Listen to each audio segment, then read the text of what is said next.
All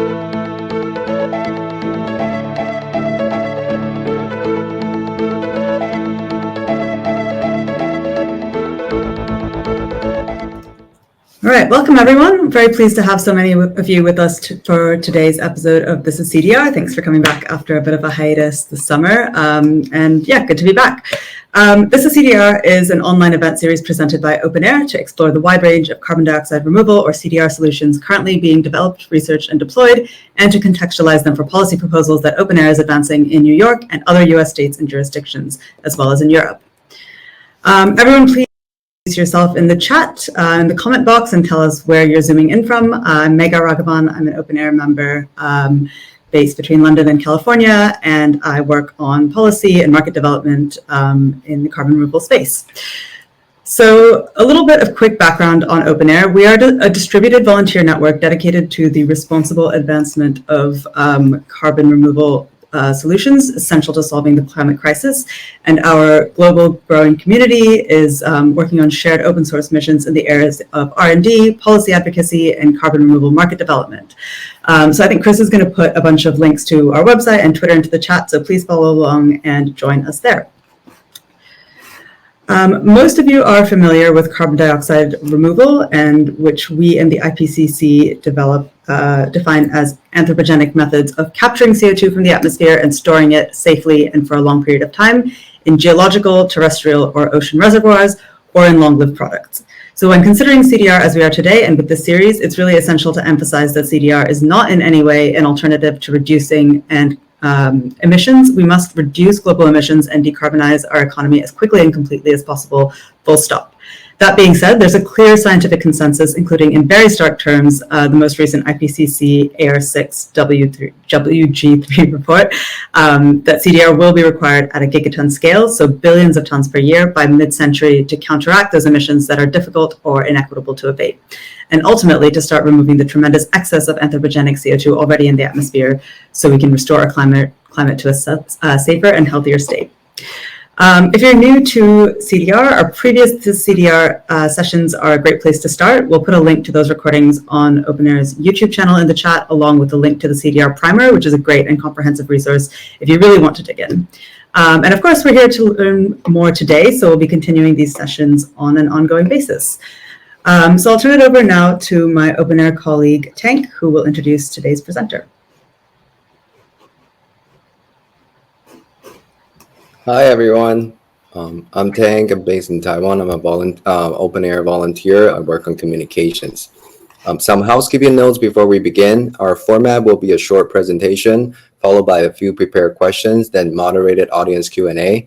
So please type any questions you have into the StreamYard's comment box. Also, this event is being recorded. We will send the video link to everyone who register and also post to OpenAir's website and YouTube channels.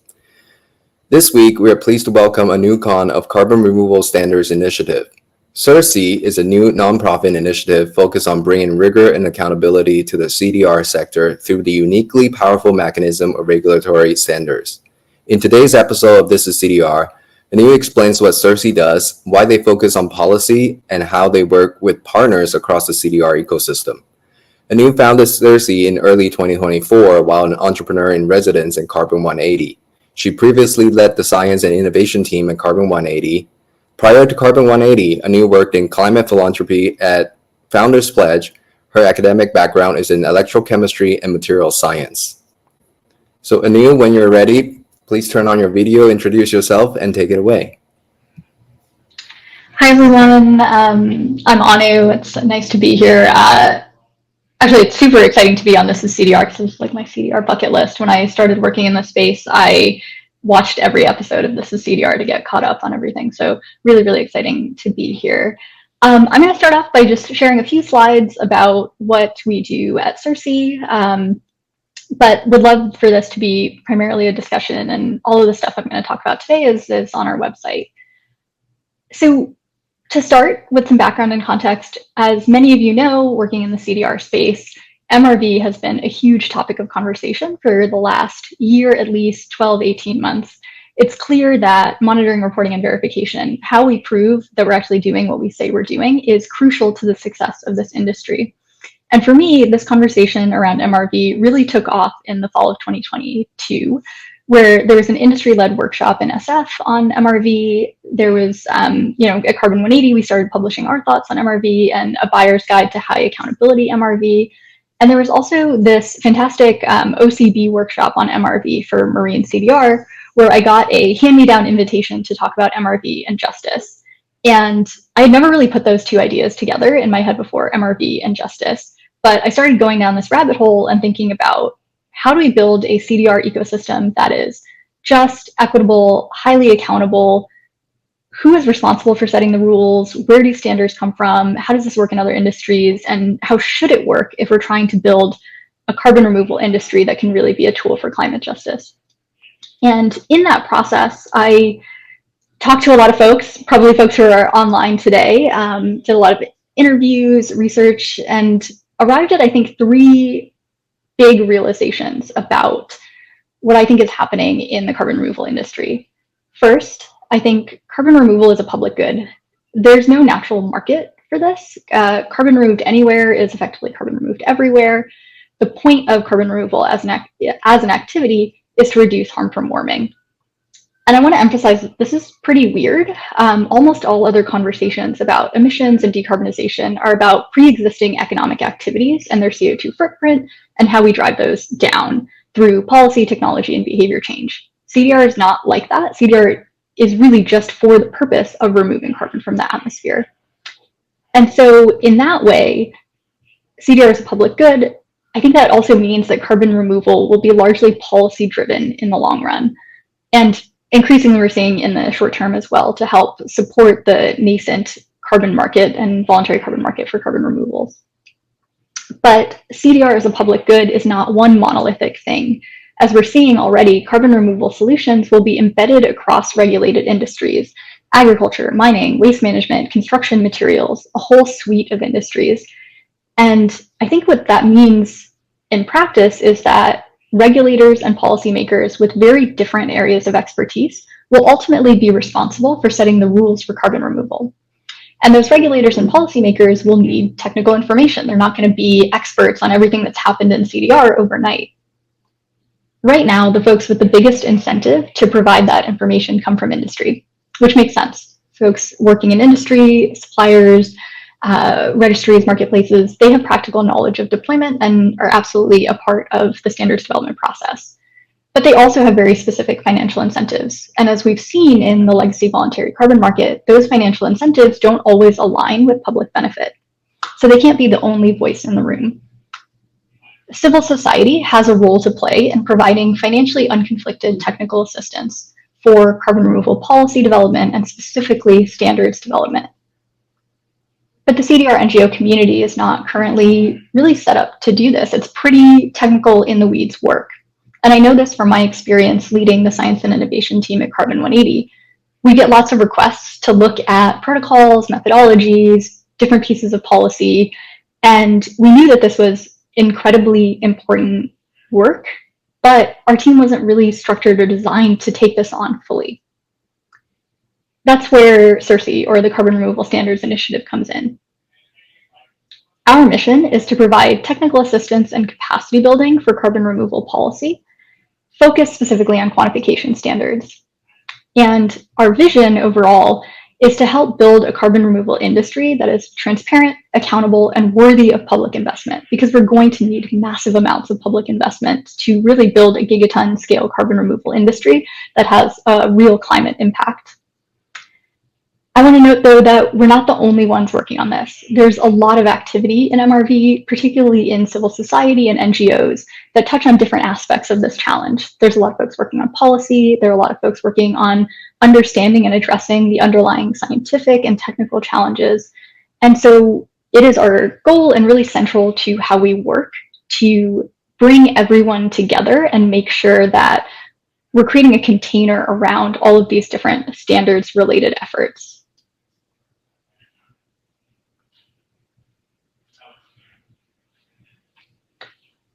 To provide another frame on how we fit into the ecosystem, I think of CDR as kind of supply and demand, and MRV as something that exists at that intersection of supply and demand. It's the thing that connects your supply, demonstrates that it's real, and makes sure that buyers are getting what they say they're getting.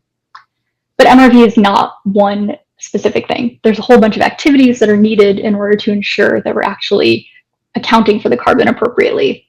And I break that down into 4 specific things. We need standards, which is generally the rules and guidance for what we're doing.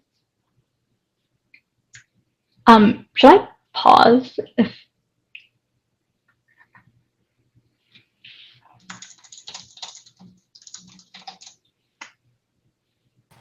So we need standards, which is generally the rules for how we do carbon removal. We need tools for actually doing the measurement, and I include in this sensors, sensor networks, and models, and really any way that we're estimating the amount of carbon that's being removed. We also need data management. We need the information to live somewhere that can be checked. And lastly, we need mechanisms to check and enforcement so that there are consequences for doing what you said you were going to do or not doing what you said you were going to do. And I would sort of count that all in the category of MRV.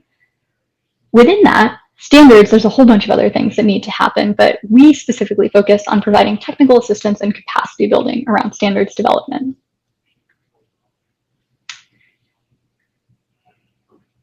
So to put that into perspective, I want to talk a little bit about our specific projects. So we're not thinking about this in isolation. Our first project that is already live on our website, so feel free to go in and poke around in there, is our quantification resources database.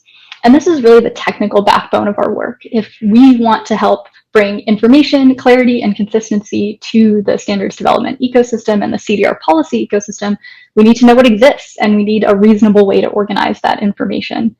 So what we've done is built 2 things. The first is our reservoir and flux framework. So this tells us how we're organizing information about quantification standards, and our database itself, which includes all of the specific quantification resources. I want to talk a little bit about the reservoir and flux framework first, and why we chose to organize information in this way. So as Megha mentioned in her introduction, the IPCC definition of carbon removal is really about anthropogenic activities that result in a flux of carbon from the atmosphere to a different reservoir. So when we're talking about CDR, we're talking about geophysical fluxes, and specifically geophysical fluxes that, in our case, are relevant to durable CDR. What we've built is a way to map everything that's inside of different quantification CDR standards to specific fluxes and reservoirs that they're relevant to. So across any resource that you're thinking about, you can pick out a flux and compare it to other resources, which in isolation probably doesn't sound like anything. So let me show you exactly what I mean by that. There's a lot in this diagram, but a few important things. We have reservoirs. So we've defined all of the places that carbon is moving into and out of that we care about in order to quantify net carbon removal. And we have these arrows. The arrows are fluxes. They're telling us where the carbon is going. And every flux exists for every CDR pathway, but depending on that pathway and what we're using that CDR for, we can set some of them to 0. So an example of that would be, this is our current thinking on enhanced weathering on ag lands with silicates. So we're moving from all of the possible fluxes to a subset of fluxes that are relevant for this pathway. Okay, why would we do this? This is a pretty elaborate undertaking.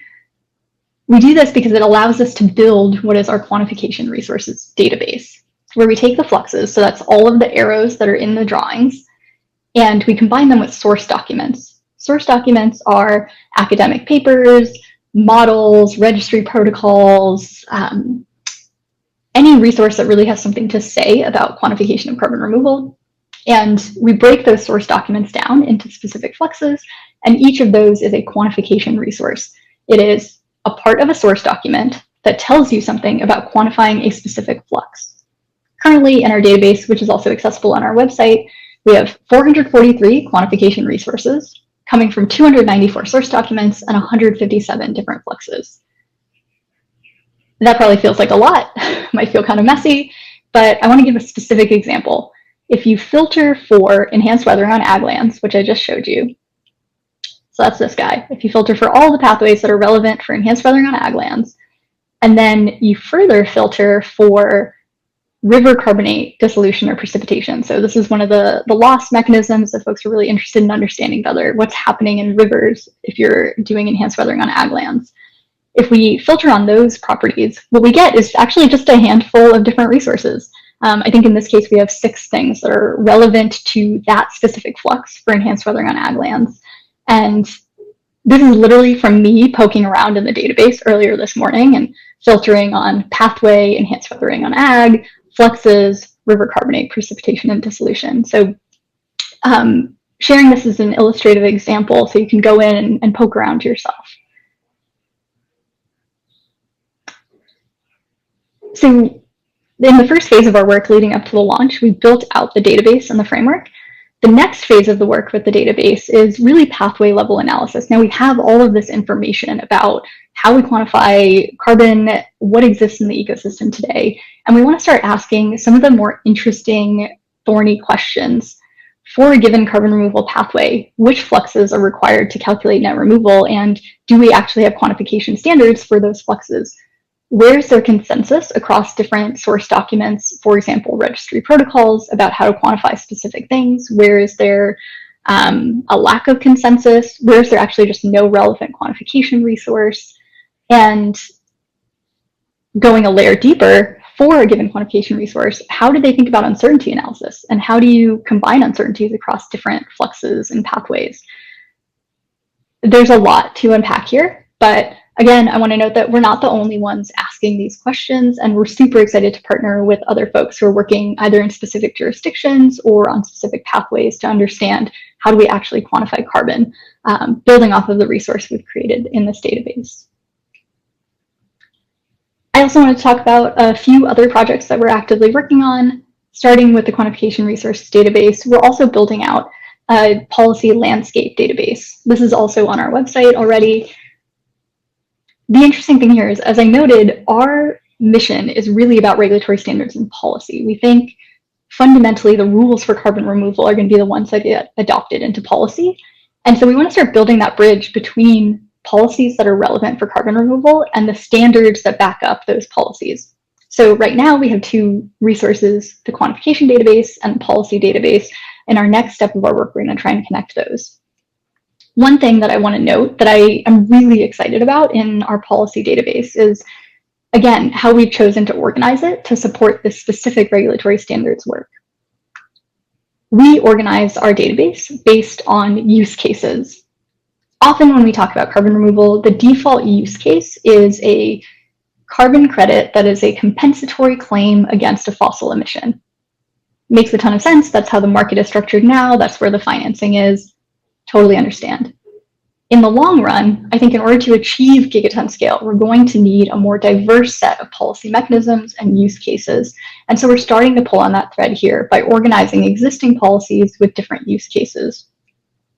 To give you an example of what that looks like, we have corporate claims, greenhouse gas inventory, innovation support, legacy drawdown. One of our use cases that I think is going to be really interesting is how residuals are addressed in policy. And so we've started organizing different places where you could potentially embed carbon removal and policy related to residual emissions. And that connection between policy and use case and standards is really fundamental to our theory of change. We believe that standards are not just one thing. There isn't a master, standard to rule them all. We think standards are going to have to be fit for purpose. And by fit for purpose, I mean 3 things primarily. First, they need to be administratively feasible. That means different governments have different capacity, and so the standard that's adopted into regulation in one place is going to look different than other places. Second, they have to be logically consistent. So if what you're talking about is a building code, then your carbon removal standard has to make sense within the logic of building codes. Another example that I think is really good is the IPCC is developing CDR methodologies over the next few years. Methodologies for greenhouse gas inventory management that the IPCC develops are not crediting methodologies. They don't include LCA. They have just a different fundamental logic to them. And so when we're thinking about CDR methodologies in that context, they have to fit how the IPCC process works. Third thing, in addition to being administratively feasible and logically consistent, the standards still need to be scientifically rigorous. They have to use appropriate measurement and appropriate uncertainty analysis, which is a lot of things to think about. So I want to give a specific example of what does it look like to try to develop fit-for-purpose standards that are administratively feasible, logically consistent, and scientifically rigorous. And that's the work that we're doing in our jurisdiction-level monitoring of enhanced weathering project. The idea here is, you may have heard in various conversations about enhanced weathering that you can imagine a different policy framework where enhanced weathering is funded not entirely by carbon credits, but also through an agricultural subsidy, where you're actually incentivizing farmers to put down rock in order to improve soil health, improve crop yield, and maybe it also has a carbon removal benefit. And the question we're asking in this project is, if you did that, if you had some other funding mechanism, some other policy mechanism for enhanced weathering, how would you know if it actually removed carbon, either in a given year or over multiple years, over large areas? What is the technical framework you would need to do that? And so through this project, we're asking, what is that technical framework? How would you actually measure a policy of this type? And in different jurisdictions, how might you implement this? In the US, working with USDA and USGS, in other countries as well. And we're going to have hopefully more to say on this project in the next couple of months, and we'll be at AGU. And a couple of other projects that are a little bit earlier stage, but wanted to flag in case folks are interested. We're working on carbon intensity of energies. So it's another example of a type of policy that has, or a type of CDR incentive and mechanism that probably has emergent effects at the jurisdiction scale. And we can get more into that. There's a lot of countries that are actively looking to develop DAC methodologies for different policy mechanisms, including ETS integration. And so thinking about, in those contexts, how are countries thinking about carbon intensity of energy use and how are they quantifying it? And lastly, one project I'm really excited about is industry case studies. So I don't think we have to reinvent the wheel on CDR standards. I think there are things that work in other industries, and we want to learn from that and bring them into this industry as well. Okay, last thing I want to just briefly say, we talked a lot about policy, about the details of some of the technical work we're doing, the build out of the database and our enhanced weathering work. But I always like to end by coming back to our North Star. Carbon removal is a tool for climate justice. Justice requires accountability, and justice in carbon removal requires the ability to count the carbon. And that is fundamentally why we do what we do. We think it is necessary to ensure that we are building a just, equitable, and highly accountable carbon removal ecosystem. And with that, I want to thank you for your attention. And I also want to thank, honestly, a lot of folks who have been super helpful in launching CIRCE over the last couple of months. My team members, Rick and Beck, who jumped on board this plane that we are definitely building as we're flying. I want to thank all the consultants and folks who have worked on the project so far. Our advisory board members, the team at Carbon 180, and Aaron in particular for supporting me as an entrepreneur in residence in building this out. Our funders, and lastly, I want to support all of you in the CDR ecosystem. I've been going around bugging people and having lots and lots of conversations, like, what are standards? What do we do? What is MRV? And folks have just been incredibly generous with their time and support, so thanks. Great, thanks so much. So we're just going to start with a few questions kind of from the OpenAir community. Hopefully you can hear me. I feel like my video's being a bit funny. So the first question we like to ask is just, can you just tell us about your journey to CDR and to MRV? Like, how did you start working on all of this? Yeah, so a bunch of different things, but I guess for the CDR ecosystem, there's been this recurring theme around MRV being core to how we build the ecosystem. And so spending a lot of time thinking about where are the gaps, what are the types of things that industry is going to do a great job of solving, that they're well incentivized to do, and then where are the things that industry is less well positioned to solve. And I think that's how we landed on some of these standards, particularly standards for jurisdiction level monitoring and policy. On a slightly different note for my sort of like personal and professional journey and how I landed at this. I think I may have mentioned my background is in electrochemistry, and so my work has always been trying to do like really nerdy, precise stuff, like making these like nano-structured surfaces to figure out where the electron is. And if there's like one person who's an electrochemist on the call, they're gonna be like, yeah, figure out where the electron is. But alongside of that, I've always really wanted to do work that was focused on equity and justice. And so when I left grad school, I actually just did volunteer work for a year, financial literacy training for folks in disadvantaged communities in Chicago, taught yoga and meditation at police precincts and free clinics, and just trying to do more direct service work. And so I think my personal journey has been really trying to bring those two threads together, like how to do this like really goofy, nerdy, technical work, but also something that felt like it was actually going to make people's lives better off. And I hope CiRCE is kind of at that intersection. Yeah, definitely. And I mean, one of the things that struck me when I was reading some of the stuff, blog posts and things you guys have written, and you talk about kind of the large number of little steps that need to come together to actually quantify a pathway or to quantify a project. And I started reading about it and thinking about it and was like, this is overwhelming, even just for a single pathway. Like each project has different considerations. There's so many different ways that you need to sort of come to a consensus on how you're measuring things. How did you go about prioritizing which of those little, small things that come into the big picture, or the quantification resources you would focus on first? Like, was it pretty obvious what's going to be really important, or was it kind of surprising what emerged as an important area? Yeah, so I think first level of prioritization was how we pulled things into the database and how we built the quantification resources database. And I would say there we just started with what was most practical, the registry standards that folks are actually using right now for carbon removal projects. Like that's going to be the most useful. And within that process, I think what we prioritized was getting to primary source material. So if one document was referencing another document, which is referencing, an ISO standard, that's where we wanted to get. And I think you can see that reflected in the database we have now. That there's kind of, we made it hopefully easy to find dependencies. And what we're finding is there's actually consistency in some of these base steps.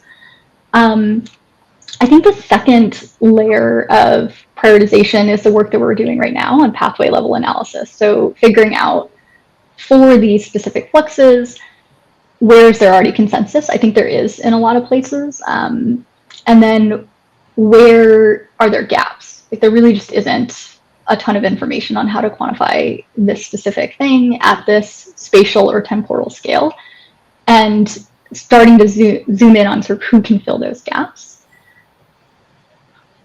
That said, I think before building the database going in, just based on our knowledge of the CDR ecosystem, we had some hypotheses about where the gaps would be. As I mentioned, there are sort of things that the market is not well suited to solve for, like jurisdiction level monitoring. So the market really great at thinking about field scale attribution or project scale attribution and ton denominated credits. Some of these other things are less obvious from an industry perspective. And so that's where you're seeing a lot of our work start off. Certainly with the enhanced weathering project, the energy use project, and then some of the more exploratory stuff we're thinking about in re-equilibration of reservoirs if you're doing CDR at scale. Got it, yeah. Yeah, and are there any kind of surprising knowledge gaps that you've surfaced through your work that, maybe people aren't thinking about, but you're realizing actually we need to be spending more time thinking about this, or, new research is needed to fill this hole in quantification? Yeah, I think not surprising, but a gap is uncertainty analysis. I think we all kind of know that this is a question, and part of what we did in building the database was pull out specific information, like where does this standard talk about uncertainty analysis? And it's often pretty light. You can go in and look at the text yourself, but I think there's a lot we can do here. Got it. Definitely. And then I was just thinking, I've kind of looked at doing some MRV and LCA in the past, and this seems like a really great tool when you're just thinking about, I need a data point on this, or I need an approach to that kind of has a consensus behind it. So I could see it as a really useful tool for individuals, but also kind of as a consensus building tool to just think about what are the best practices, like how should we all be doing this in a consistent way to build more standardization and build more trust in MRV. Is that kind of a role that you see CERC playing more actively, like where you recommend approaches and best practices, or is that, do you think that might just happen more organically around these types of tools? Yeah. The short answer is yes. That would be great. We would love to use the tool for that. The slightly longer answer is that the database was designed for our team to do our core work around technical assistance and capacity building. And we wanted it to be fully public and available because transparency is a core value of our work. So if we're going and talking to folks about CDR and how it's quantified, we want to make sure that's visible to everyone. And if you see things that we're missing or things that we can improve or add, come tell us. Like, we want the feedback and we want this to be comprehensive and useful. That said, kind of the flip side of this being a tool that we're building for our work is that it's not optimized for a public product. It's really intended to specifically inform regulatory standards development. And still, I think, as you mentioned, we hope this can be a way to build bottom-up consensus, that you can look at enhanced weathering on ag lands, carbonate dissolution, and see there's like 3 ways to measure this, and we can start having consensus on when to use which of these measurements. That said, I think there's always going to be complexity, and I don't think we're ever going to arrive at like, this is the one way you quantify this one thing. My understanding from other standards development in other industries is very much that things have to be fit for purpose. There's always going to be a number of different ways to do something. The important part is like, if you're using the right thing, the right tool for the right purpose. Last thing I want to say about that is one potential barrier to consensus building that I worry about, and we've started to think about more in the context of the database, is proprietary standards development and proprietary MRV. I think fundamentally, for our mission and vision, we believe that standards for carbon removal should be open and visible. I think it's going to be really hard to build a CDR industry where the way you quantify the CDR is a secret that somebody owns. I think it's going to be really hard to build public trust that way. I also think when this stuff gets adopted into policy, it is necessarily in the public domain. That is literally legally true in the US, and I assume true in other contexts as well. So we've included in our database information about the licenses associated with different standards. So you can take a look and see kind of where we are as an industry in terms of the openness of the standards ecosystem. Yeah, I guess, and the policy was going to be kind of my next question, because it seems like that is quite a natural next step for, you have these best practices that emerge from the database and from all the different approaches that people have, and then that could feed into policy standards that people hopefully coalesce around that makes sense. But then you also have this kind of jurisdictional level analysis of enhanced rock weathering and how, the feasibility of implementing different policies might be quite different per jurisdiction. And that just adds such a layer of complexity that we're going to have to deal with around the world. How do we strike a balance, do you think, between kind of acknowledging and planning for the fact that every policy environment is super different and what's feasible in one may not be feasible in the other, versus just kind of being pragmatic about getting policy implemented and out there, and sort of getting away from total reliance on the VCM? Yeah. I think the first and almost like trivial answer, but one that I think is really important, is just ask policymakers who are developing policy, like where are the gaps? Where do you need support? What are you actively doing? How can we be helpful? So that's really the first thing, is just ask what the needs are and how we can be supportive through existing processes, responding to RFIs, participating in consortia, those kinds of things. Yeah. That said, a lot of CDR policy right now is very nascent. It's happening in conversations inside and between NGOs. And so another big piece of our work is building out our NGO coalition and thinking about what are the really cool, exciting policy ideas that are coming out of NGOs to accelerate supply, accelerate demand, and then asking, how would you actually measure this? And can we provide support so that when you're doing this policy development and socialization, it's backed by really good standards, and at least backed by some clarity and consistency around how you would actually quantify the impact of the policy. Got it. Makes sense. I was going to ask about the climate justice angle that you mentioned as well. And, you kind of talk about just accuracy and trust in carbon removal being important towards climate justice in and of itself. But obviously, I think people talk about how different types of CDR projects can create climate justice or potentially create, conflict or issue with people interested in climate justice. Do you ever think about looking at tracking metrics about climate justice per project? So, how does this particular project impact climate justice or impact some of these non-carbon impacts that different projects have, beyond just the actual quantification of carbon? Yeah, that's a really, really good question, and one that I get a lot.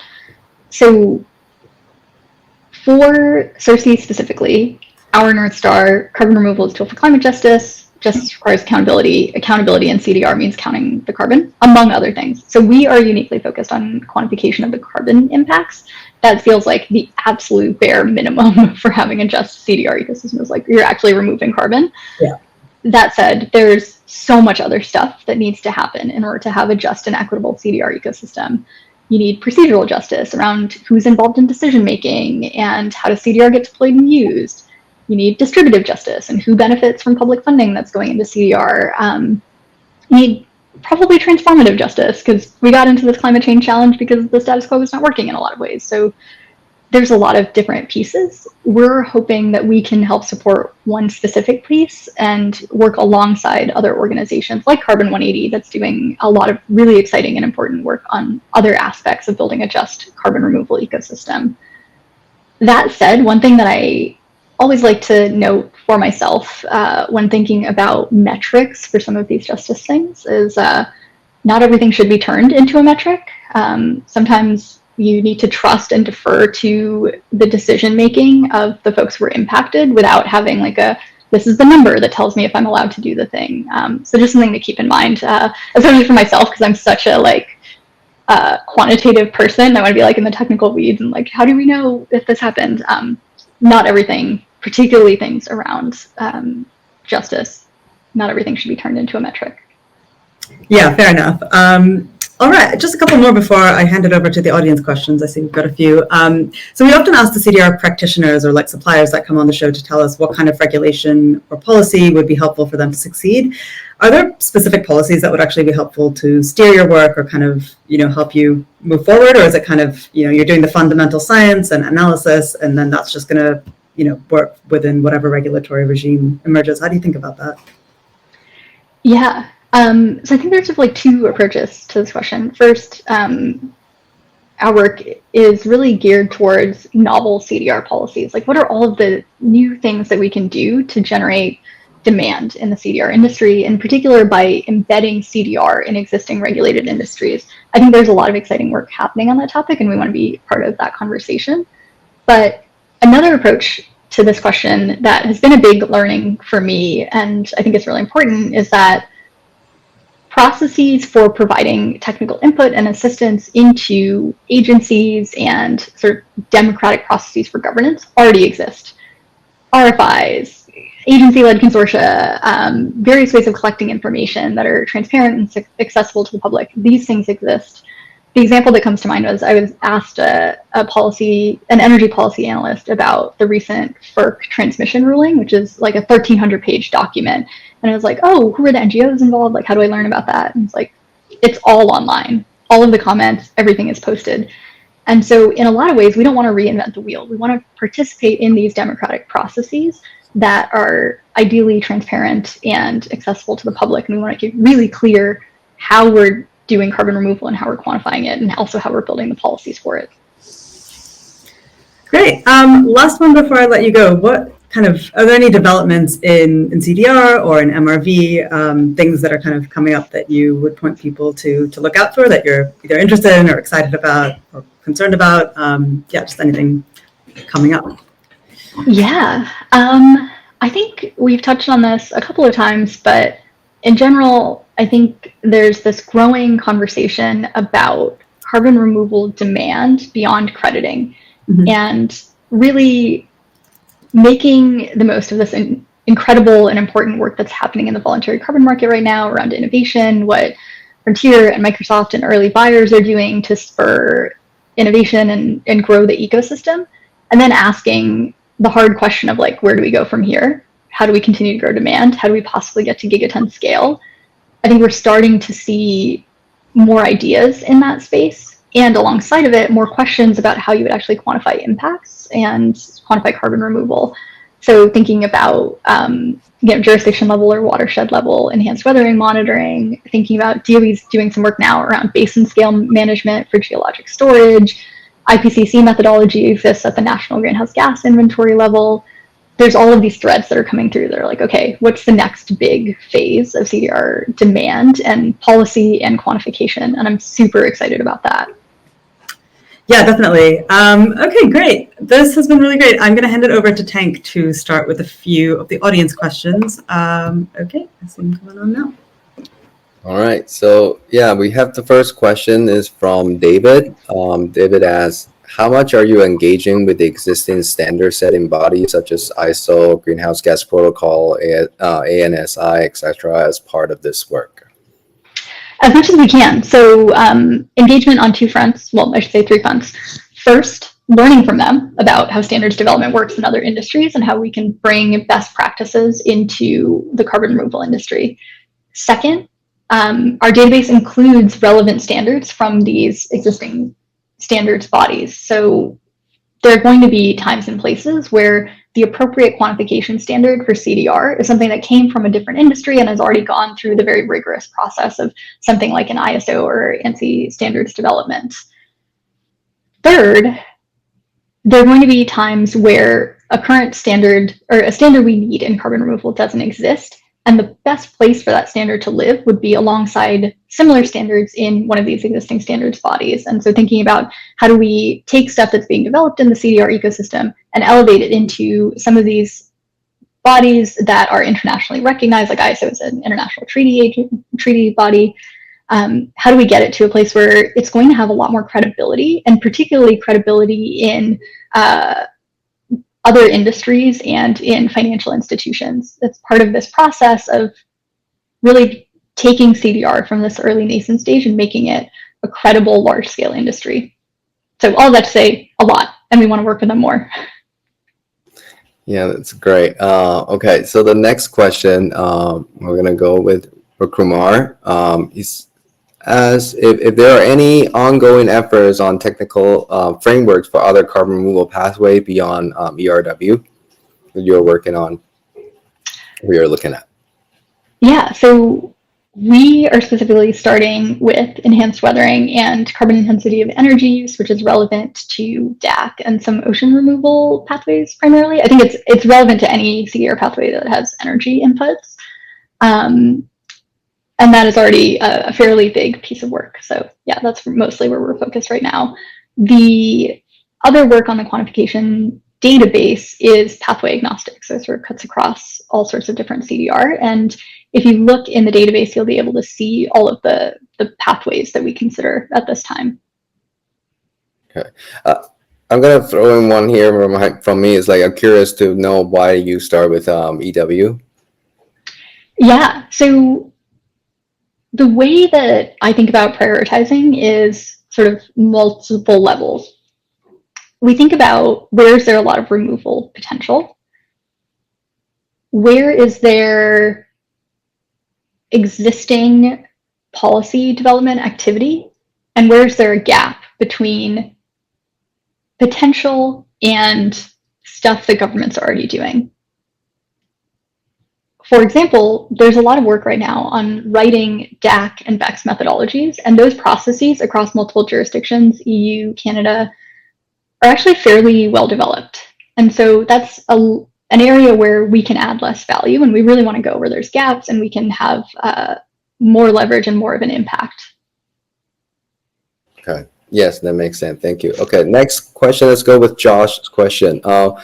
Will CERC be working on technical standards for project level MRV, or is that out of the scope? Yeah, so I would say it's not out of scope. We do want to understand what is happening for project level MRV. And part of the reason we chose fluxes as our organizing framework is that it allows us, sorry, excuse me, a flux is an amount per unit time per unit area. So it allows us a lot of spatial and temporal flexibility in how we think about carbon removal quantification. That said, I think I mentioned this earlier, we want to work in spaces where industry is less incentivized to operate and do good work. So project level MRV very much where industry is focused. So we see more gaps in the jurisdiction level and sort of national greenhouse gas inventory approaches. Okay. Next question, Andre had a question about how do you, I guess, what it's trying to say, how do you ensure that your work or your expertise will be sort of get the buy-in from both governments and industries, and especially more in the internationally, across the EU, the US, China, for example. Yeah. Yeah, that is a big question and one that I think about a lot. I think I mentioned this earlier. First and foremost is to just ask policymakers what they need. What are the gaps? What kind of information is needed? And how can we bring together financially unconflicted stakeholders and civil society to help provide that support? So that's really the first thing. Second thing, as I mentioned, is working with NGOs who work on CDR policy. So we are a small team. We want to be a small and lean team, and we're not trying to build another policy shop inside of another CDR NGO. So we want to work with existing CDR teams that have policy expertise, lean on their relationships, and learn from them what they are seeing as needs from the policy sector. So working with, obviously, Carbon 180 in the US, Naeem at Carbon Removal Canada is on our advisory board, and we're building out our network more broadly across the CDR ecosystem in Europe, the UK, ideally in increasingly developing countries as well, working with civil society in those places to understand what those jurisdictions and those governments need. Okay, great, thank you. And next question, are you currently working on sort of standard development, or are you looking at standard developments in sort of adjacent industries or emerging technology areas that you're looking at for reference to what you're doing for in CDR? Yeah, absolutely. So we have this one project on industry case studies that is specifically focused on standards development in emerging technologies that are or have been regulated. So trying to learn from these areas. There's sort of two types of learnings we want. One, within that ecosystem, how did standards work? How are NGOs involved? How did governments get involved? And then beyond that, we also want to learn, how do standards work in industries that intersect directly with carbon removal? So one of the case studies that we're looking at that I think is really interesting is around construction materials and EPDs, or environmental product declarations. And I will defer to Chris Neidel on all things EPD related, but my general sense is that when we're talking about carbon removal in the context of building materials, we want to work within what already exists. What already exists has some strengths, it also has some weaknesses, and we want to learn from that. All right, do we have more questions? Okay, then I'm gonna ask one more question from me, I guess, is that, okay, oh, so yes, we do have another question from Eric. It says, are you exploring or revisiting or modernizing the financial additionality aspects of existing standards? As they're written today, a company cannot profitably remove carbon even at under 100 tons. Understand that the good intention to exclude enhanced oil recovery or capture carbon, but there has to be some other way not to penalize companies that can create value added through co-products such as extracted metal for ERW or fertilization or increased concrete strength. So are there plans to work on standard, so that's one question about financial additionality. Yeah, so there was a lot in that question around financial additionality, co-products, just like financial viability of CDR solutions and their intersection with other industries. So I think what I would say about that is, when you think about quantification in the frame of ton-denominated credits attributed to specific activities that are used as an offset or compensatory claim against fossil emissions, there are a lot of specific things that you need to check and make sure are true. For example, financial additionality and other aspects of baselining as well. I think other policy mechanisms and funding mechanisms don't necessarily have those same constraints, and that's one of the benefits of thinking about a broader suite of demand pull policies, that we can get out of some of these really thorny, maybe impossible to answer things about counterfactuals. That's one piece of it. I think another piece of it is integration and co-products from other industries. And I think there's enormous opportunity there. I think we're seeing it in industry where more and more CDR companies are also thinking about additional revenue streams, metals, building materials, supplementary cementitious materials, all of these different things in order to create a financially viable business. That to me means we're going to have deeper and deeper integration with these existing regulated industries.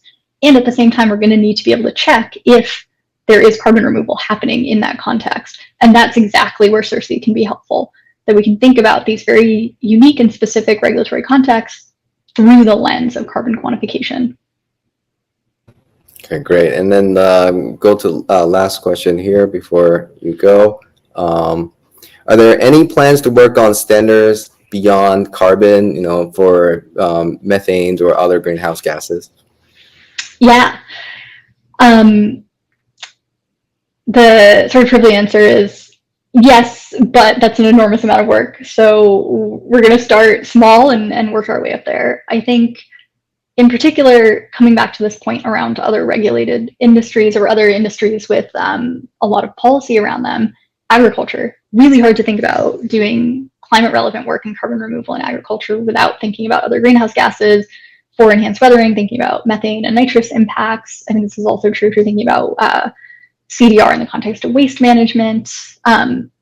So as we were building our framework and our database, and we were getting feedback from various technical experts, one question we always asked was, do we need to consider other greenhouse gases in our framework to really understand the climate impact of these pathways? And the answer was usually yes. So it's on the radar, but it's a lot of work. And so we want to be reasonable in what we bite off as a very small new organization. Okay, great. Before we close out, how can people in the industry, suppliers that are looking to develop their own robust MRV protocol, or academics doing relevant research, or anyone else who's want to engage with your work, how do they get involved and learn more? Yeah, so a couple of things. All of our projects are up on our website with contact information specific to those projects. So if there's anything that really resonates for you that you're directly working on, please reach out. If you have thoughts on how we can improve our database and framework, definitely reach out. We are also going to be recruiting. So if you are excited about this mission, if you want to do weirdly technical in the weeds work, but also think about justice, and that resonates for you, please come talk to me. There's so much to do, both in a full-time capacity, but also consultants and part-time and various other capacities. And then lastly, I would say we're really hoping to support policy development. So if you are working in government or are working in an NGO thinking about CDR policy, please reach out. We would love to just compare notes and see if we can be helpful. Great, thank you. I think folks are all very excited about the initiative. And I wish you all the best. Thank you for coming on the show. Now we'll turn it over to Mega. Cool, thanks, Anna. That was really great. Excited to see kind of where you guys go from here.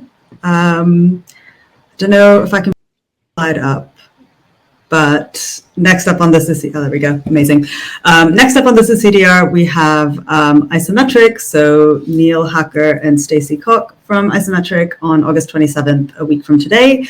The registration information for that, as always, is on our Luma. Chris or Tank, if you're able to put a link in the chat, that would be great. But otherwise, just look on OpenAir's Luma And we will be following up with more episodes to come. So stay tuned. We'll be announcing those kind of as they come out. So hope to see you next week. And thanks everyone for joining us today. I will see you next time.